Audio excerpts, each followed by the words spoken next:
The fascinating world that preceded our own is the subject which I would like to talk to you about today. Welcome to Worldwide Wisdom. The world, the way we see it, is so much more than meets the eye. Chassidus reveals to us that the world we live in is actually the second edition from God Almighty's creation. When God created this world, He actually created a world that was before our own. The world we live in is a world called the world of Tikkun, which is the world of order. You may have heard of the word Tikkun from Tikkun Olam, like fixing the world, a term that has been bastardized to mean marching with left-wing groups. Unfortunately, it's been bastardized. But really what Tikkun Olam means, we'll see in a few moments. This is what we're going to really be talking about today. The term Tikkun, the world that we live in, is the world of order, and the world that preceded us is the world of Tohu, which is the world of chaos. It's important for us to be able to understand the difference between these two worlds so that we can understand our purpose in this world. This is all taught to us in Chassidus. Today is a very special day in the Jewish calendar. It's the second day of the month of Iyar. It's the birthday of the Rebbe Maharash, the fourth Chabad Rebbe, whose motto in life was Lechatchila Ariber, a priori, over the top. A priori, you're not intimidated by your struggles. You're not intimidated by your obstacles. You're not fearful of your challenges. You ride right over them because you are imbued with divine awareness and divine consciousness. Nothing phases you. This is the mindset, the movement, the revolution of the Rebbe Maharash. Imagine tapping into that kind of energy and living your life without fear and without intimidation, fully focused on your purpose. So let's talk about our purpose. Chassidus teaches us, actually it's, yesterday was the yahrzeit, or 2 days ago was the yahrzeit of Reb Chaim Vital, who was the foremost disciple of the Arizal. The Arizal was perhaps the greatest Kabbalist of the past millennium. Is that how you said? Millennium is 1 millennium, 1,000 years. He's probably the greatest Kabbalist of the past millennium. The Arizal was the student of the Reb Moshe Cordovero, and he was the teacher of Reb Chaim Vital, though he taught only 2 years in the city of Tzfat. In those 2 years that he taught, Tzfat forevermore became known as the city of mysticism. Because of the 2 years that the Arizal revealed non-stop wisdom of divine mysticism to the world, and actually that became the foundation of the Chabad movement, because it's the 2 years of teachings of the Arizal that were written down by his student and disciple Reb Chaim Vital. He was actually born in Tzfas, Reb Chaim Vital, that we now have been able to establish the Chabad movement, which is the elaboration of the teachings of the Arizal in a manner that is comprehensible. The word Chabad means rational, means logical. To be able to take those teachings that are so mystical and hard to understand and to apply them in a way that we can understand and appreciate in our daily lives, making them more meaningful. So that's what we can talk about today. Rabbi Shneur Zalman of Liadi was the Alter Rebbe, the first Rebbe of Chabad. He was born in 1745.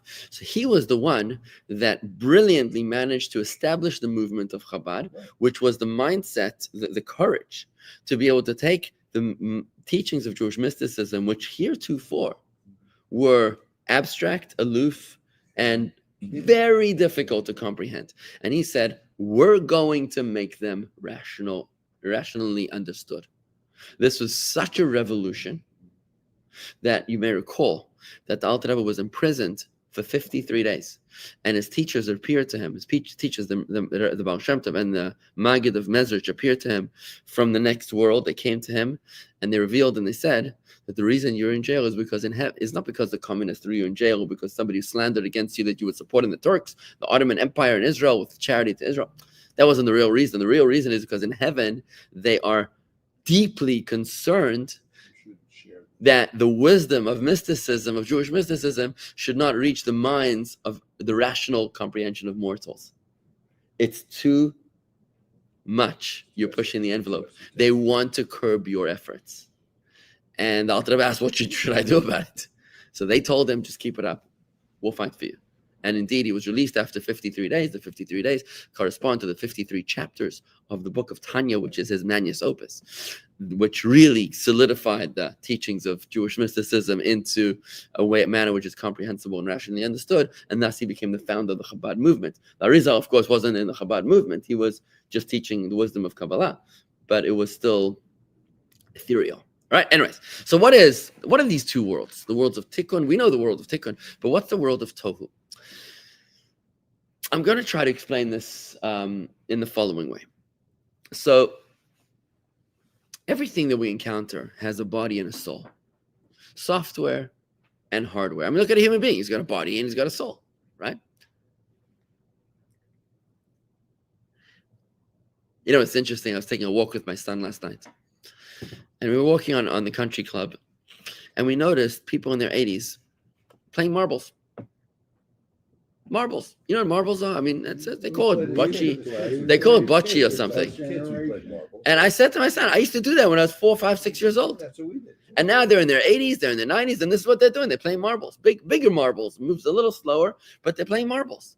And I explained to my son that, it's interesting that you can see what a person's values are based upon what they do in their free time. So when you finally retire, when you have nothing forcing you to do anything, it's interesting to see what a person lives for. There was another very interesting article in the New York Times yesterday about a revolution amongst American men that are pushing themselves to wake up ever earlier in the morning. The successful American CEO will wake up even earlier. There's some,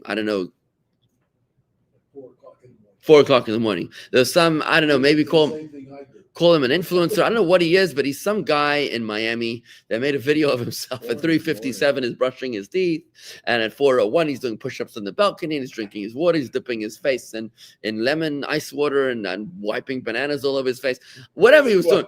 But I was watching his morning routine. I'm like, what are you going to do at 4 a.m.? You know what he was doing? He was not doing his emails, sir. What he was doing was taking care of his body. There was a few moments that he was doing a little writing, a little emotional journaling, and it was impressive to see. But it was a main focus on his body. Now, there are people that will focus on their soul, right? Whether it's journaling, whether it's meditation. I think he was doing a little meditation. In fact, now that I remember. The question is, how much emphasis do you put on your body, and how much emphasis do you put on your soul, which is your feelings, your aspirations, your thoughts, your meditations, right? So we are made up of a body and a soul. Your phone has hardware and has software. Your business, think about your business. There's the SOPs of your business, and then there's the mission statements of your business, and they're two totally different things. The SOPs are the standard operating procedures, right? But then there's the purpose, the mission, the goal, right, of your organization or your company or your business, and one is the soul and one is the body, right? Very, very important to understand the mission statement. If the mission statement changes, it could easily modify the SOPs, right? Because what's the goal? Is the goal just to make money at any cost? Or is the goal to put poor people in homes? Or is the goal to empower the less fortunate? It's a slight variance that can make all the difference, right? As to the mindset of the business, right? So the body will change according to the soul. The hardware will modify based on the software, right? So when it comes to, think about a kid who's graduating high school, and he's got to think about what kind of profession he wants to go into. So the kid has got to think about, what does my soul want to do? What does my soul enjoy? Am I artistic? Am I more entrepreneurial? Am I more of a person who likes to follow the rules? Am I a person that likes to innovate and create? Am I a person that likes to just, apply? I remember when I was in Japan, I met the Japanese. I interviewed them, and it was very interesting to me that the Japanese are very, very good at executing instructions, but they're not very good at being creative. They're just not. So Panasonic, which is based in Osaka, in Japan, would bring 20 Israeli engineers to work full-time in Osaka as the creative brains behind Panasonic, so that the Japanese would be able to execute, right?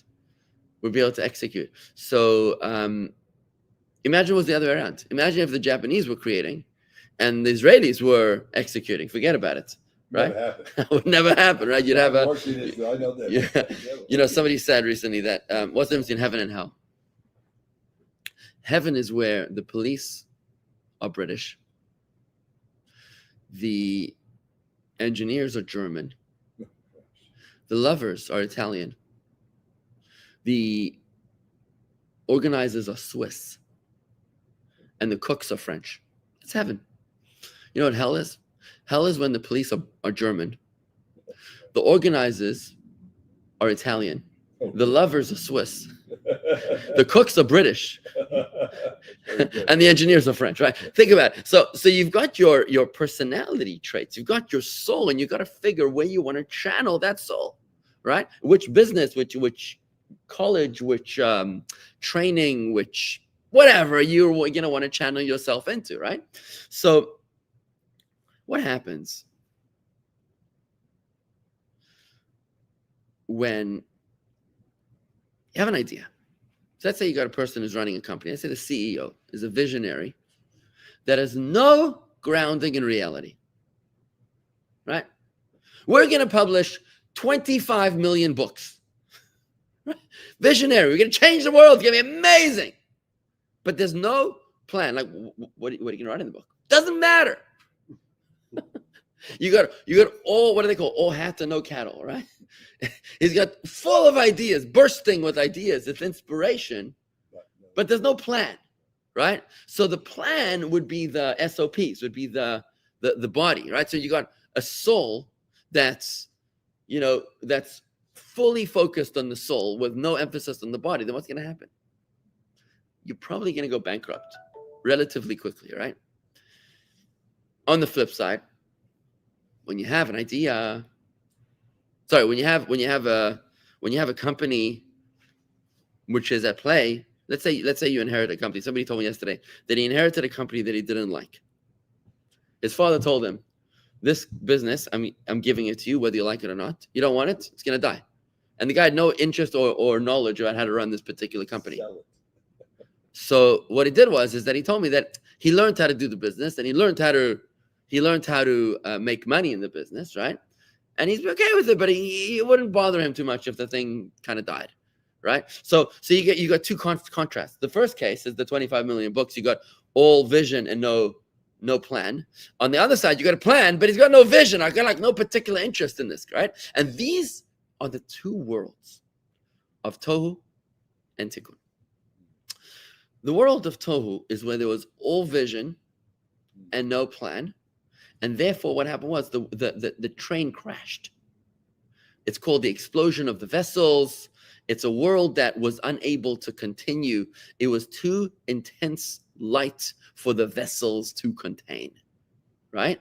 And that world exploded. Then God created a second world, which was the world where the vessels were able to contain the lights. In other words, the lights were tempered. The energy was tempered for the vessels to be able to contain them. It's a world. So if the first world is a world of intense passion, the second world is a world of control and balance, right? You see the difference, right? Now, why is this important?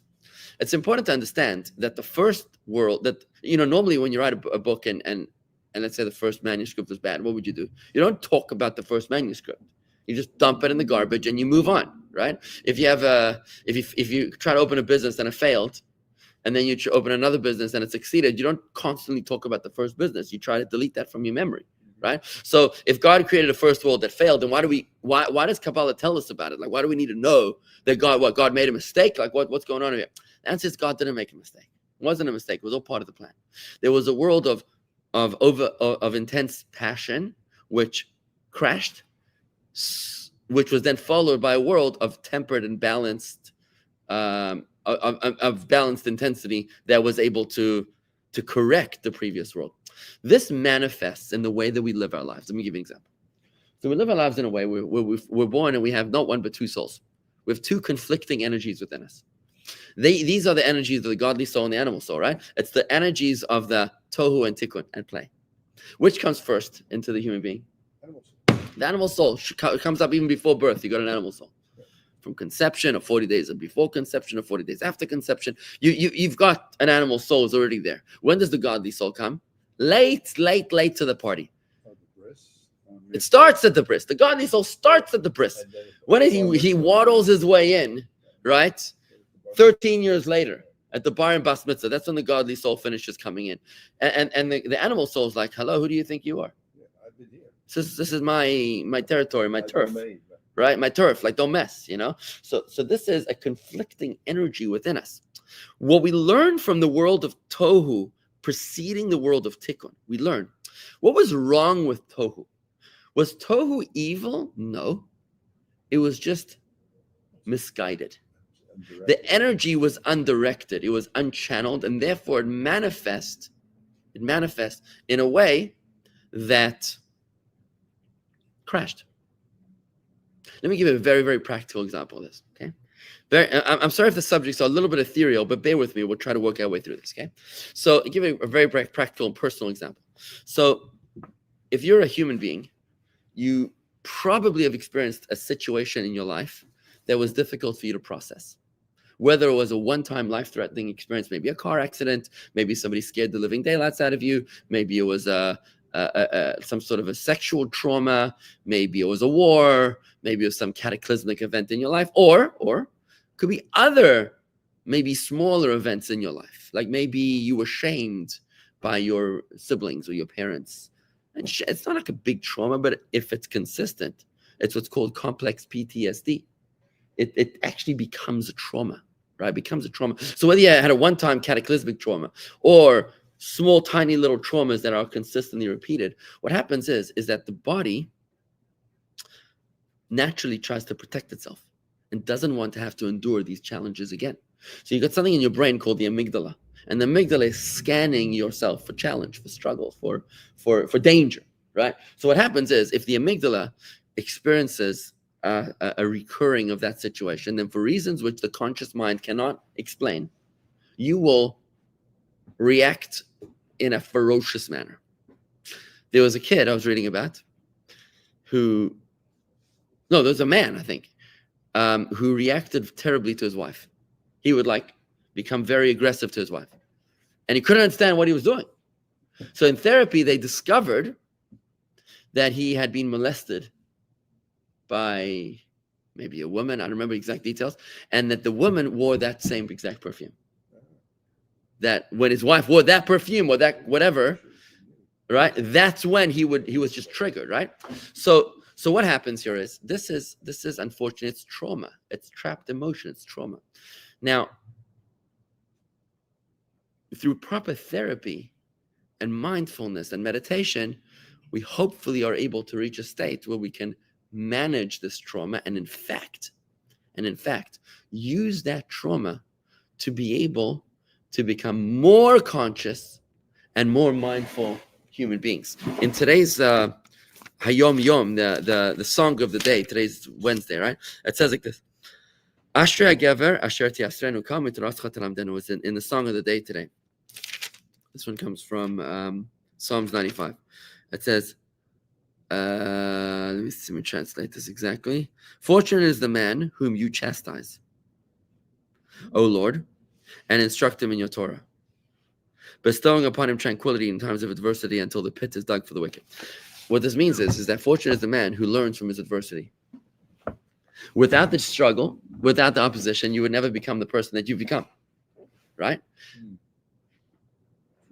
In other words, there's two ways of looking at trauma. You can look at trauma as a curse, or you can look at trauma as a profound educational experience. Dr. Edith Eger, who's one of the most famous survivors of Auschwitz, she became a psychologist after Auschwitz and became a brilliant marriage therapist. She's like 90-something years old in California, but she wrote a book called The Choice, which is amazing. And she says that Auschwitz, only a Holocaust survivor could say this, Auschwitz Don't say this to Rob. was her greatest classroom. That's what she says. She says Auschwitz was her greatest classroom. What this woman managed to do was to take the traumas of her World War Holocaust experience and to channel it into learning about human psychology, learning about herself, learning about relationships, learning about meaning and purpose in life. Viktor Frankl did the same thing with logotherapy, where Tohu, chaos, is reinterpreted from chaos as misguided passion.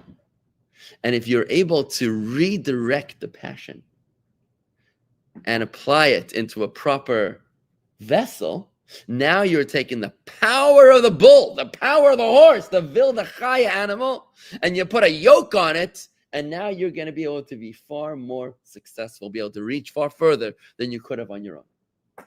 Are you following my line of logic here? So, for example, you have the guy that's trying to print the 25 million books, right? And you say to him, listen, you're not a bad guy. You're a good guy. We love your vision. However, we're going to introduce you to a business coach. And this business coach is going to channel your inspiration into action, into a plan of action that's actually hopefully going to make a difference. And now what you're doing is, instead of canceling the visionary, you're saying, no, we're good. We like your vision. It's great. We're just going to focus it into the right direction for the proper impact. So instead of canceling tohu, we need to redirect it. And that, by the way, just to finish this point, is the purpose of what we're doing in this world. Our purpose is to correct the misguided passion of tohu, which means the animal soul preceded the godly soul, so that the godly soul can show up and refocus or redirect the animal soul that preceded it. Which is why you'll often find that there's chaos and trauma in our lives, not because God hates us, not because God is trying to hurt us, he's sadist, sadistic, masochist, something like that. No, the traumas we experience are there because God wants us to refocus them, to redirect them, so that they can become profound opportunities for elevation, for growth, for awareness that otherwise we never would have reached. And that's what I'm going to tie up together in a moment. Yes, Velva, what are you going to say? That book and author. The Choice by Edith Eger, a fascinating book. Too late for you. What are you worried about? Okay, somebody's saying to me something, not to be offensive, I own your world right now. Learn the names. I'm not sure what you're talking about, man. Edith Eger, Eger. Yeah, we actually had her as a guest from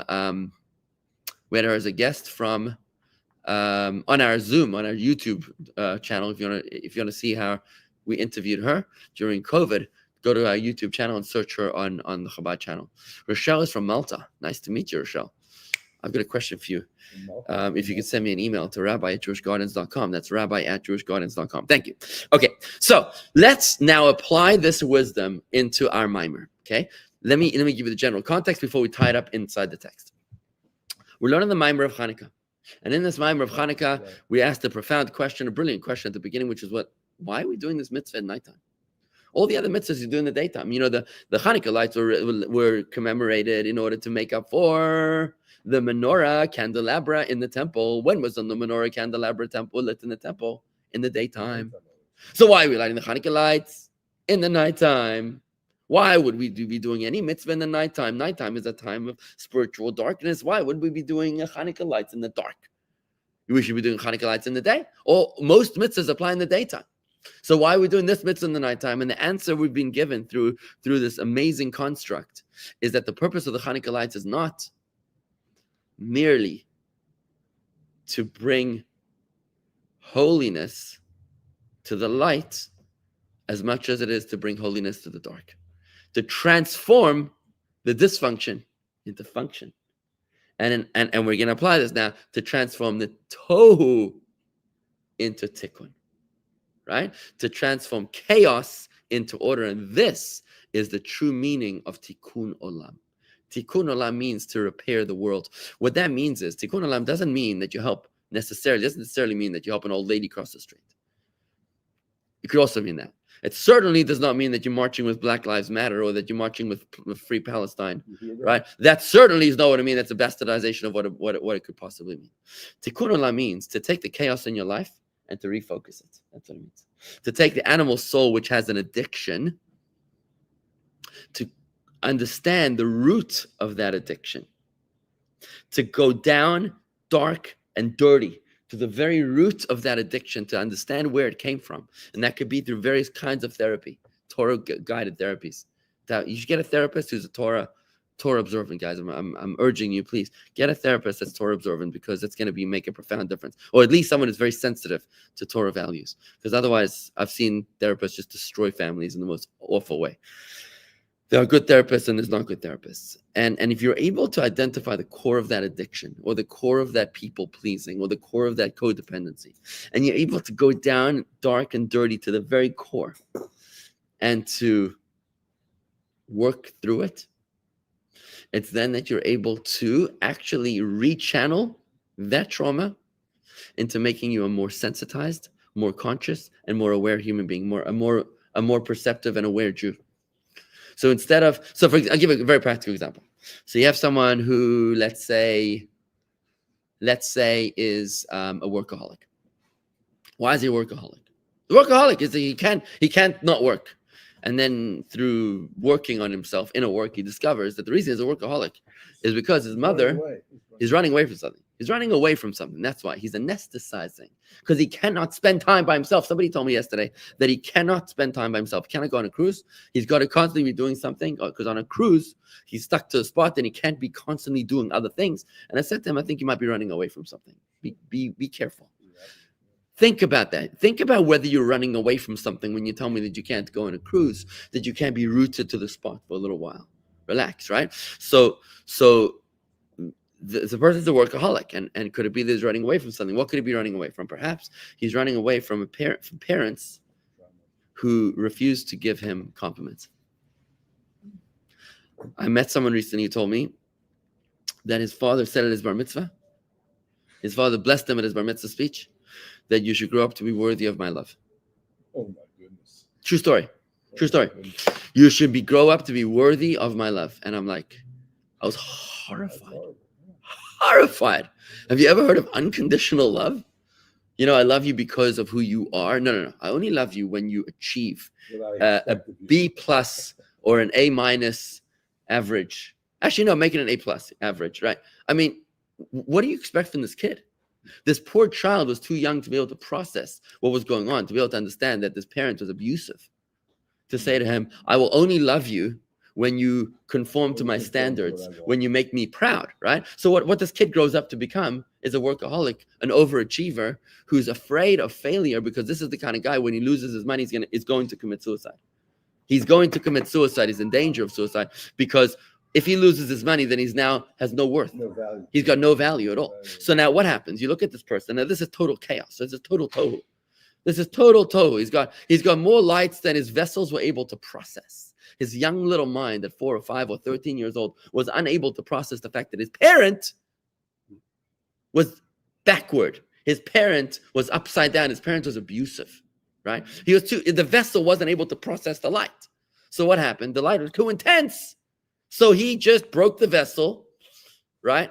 And he became a people pleaser, right? Or a workaholic. Instead of saying, Dad, I am not going to stand up for this. I'm not going to stand for this.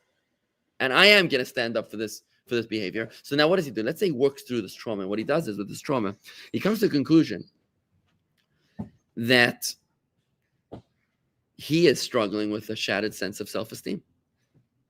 Okay? So if he's struggling with a shattered sense of self-esteem, now imagine if what he does is that instead of trying to anesthetize that pain, that void, with workaholicism, is that the word, workaholicism? I guess it's a word. Being a workaholic. Yeah. And instead of trying to block that pain through affluence, what he does is that he decides to go to shul, and he meets with his rabbi, and he learns Chassidus, and he learns about the fact that he has within him a soul which is a piece of God, and he meditates upon the fact that his soul is a piece of God, and that God has chosen to place a piece of His essence inside of him. So instead of finding validation from his father, who Nebuch, was probably abused by his own father, who already told him in his bar mitzvah that may you grow up to be worthy of my love. Instead of that, what happens now is that he finds a sense of value through his truth, through his soul. And now he decides to come to shul to exercise the soul. He lays tefillin and he davens. And when he davens, he reads the words of prayer where he validates himself. He says, God is great. God is awesome. God is almighty. And that almighty God, for some reason that I don't understand, chose to put a piece of his essence inside of me. He didn't do that in the earthworm. He didn't do that in the Grand Canyon. He didn't do that in Mount Fuji. He didn't do that anywhere. Where did he put his essence? In me and in 15, 20 million other human beings upon the face of this earth, out of billions and billions of people and countless trillions of creations. Wow. And now what he does is that he's going back to the root. And he's correcting the brokenness of chaos, of tohu, channeling it into tikkun. So now, instead of working, Rabbi, I don't have time to take a phone call because I'm in a rat race. I don't know who I'm running away from, but I'm running. He stops. And he says, Rabbi, I need to take your call. I need to talk to you. And he's facing his demon. And whilst he faces his demon, the rabbi is able to bring him to face his core, to be able to deal with the core of the issue instead of constantly trying to run away from it. And when he does that, he's now corrected his tohu into tikkun. This is why we're in this world, to do tikkun olam. We have to, it's not a question of if you have some imperfection within you. The question is which one. So when you walk around, you see these people that seem to have everything perfect in their lives, like that guy that got up at 4 a.m., right? Everything seems perfect. He's ripped. Is that the word? He's ripped, and he's exercising. And who else puts banana on their face? I didn't even thought of putting a banana on my face because I don't know what he's doing, and he's dipping his face in an ice bath of lemons or something. And I don't even know about living a perfect life. You think people have perfect lives? Nobody's got a perfect life. Everybody's got problems. Every person you meet is fighting a battle that you know nothing about. It's not whether you have a problem. The question is which problem you have and whether you've had the courage to face it yet. That's what's going on. And you know, when you find peace on a Friday night, Shabbos is a time of tranquility. Shabbos is a time of rest. But how do you find rest? Rest is not the result of running away from your problems. Rest doesn't happen when you close the office and you close your phone and you enter into Shabbos. No, that's not what rest is. Rest is not the absence of work. Rest is when on a Friday night, during L'chadodi, we turn around. And instead of running away from the 6 days of the week, we face them. And we say, I am who I am today only because of the struggles of the week. I am who I am only because of the abuses and the traumas and the challenges and the failures of my past. And now those are the ones that I face, because when I can face them, when I have the courage to deal with them and find their roots, that's when I'm able to proceed into Shabbos in a state of peace. Let's take a look at this idea inside of the text. I'm sorry for having elaborated. Let's take it just a little bit of look up here. We'll do one paragraph. Page 231. So what we spoke about so far is we explained that the word shuk, we said you're supposed to light the Hanukkah lights until the marketplace, until the what's it called? Till the feet of the scavengers are no longer in the marketplace. On a very literal level, that means you're allowed to light the Hanukkah lights until, I don't know, like 2-3 o'clock in the morning, when the scavengers are no longer in the marketplace. But Chassidus interprets it to mean like this. We've said so far that the word shuk, market, has two meanings. One is a place of chaos, which is a place of multiplicity and plurality, a place of chaos. And another word of shuk we said was pleasure, divine pleasure, right? So we said that the purpose was they have to transform the multiplicity and the chaos into focus. Tikkun, so to into tikkun. And we're going to say the same thing over here with the word feet. The word feet can mean, on a literal level, it means the feet of the rebels. On a spiritual level, it means the three pilgrimage festivals, which are called regal. Feet. The three pilgrimage festivals, which are times of divine awareness. Let's take a look. In the previous section, the Rebbe explained the connection between the two explanations of the word shuk. Based on what we just learned, we're able to understand the connection between the two explanations of the word regel, leg, or foot as well. The first explanation of regel, of the feet of the rebels that are collecting, the collectors of the marketplace, the scavengers. The first explanation of regel was that it refers to the forces of the sitra achra, of the forces of impurity, the feet of the Talmudite. And the second was that it refers to the Shalosh Regalim, the three festivals of Pesach, Shavuos, and Sukkot, literally the 3 feet. So there's two ways to interpret the word feet. One is in a negative way, rebels. A second way is in a positive way, which is the 3 festivals. The connection between these two seemingly opposite explanations is that the refinement and elevation of the sparks of godliness that are in exile within the klipos, the concept of bringing about the intense longing for godliness within the Talmud is explained in the previous section. The ability to elevate the unholy is done through the service of the 3 festivals of Pesach, Sukkot, and Shavuos, which means that you're not supposed to run away from unholiness, you're supposed to transform it.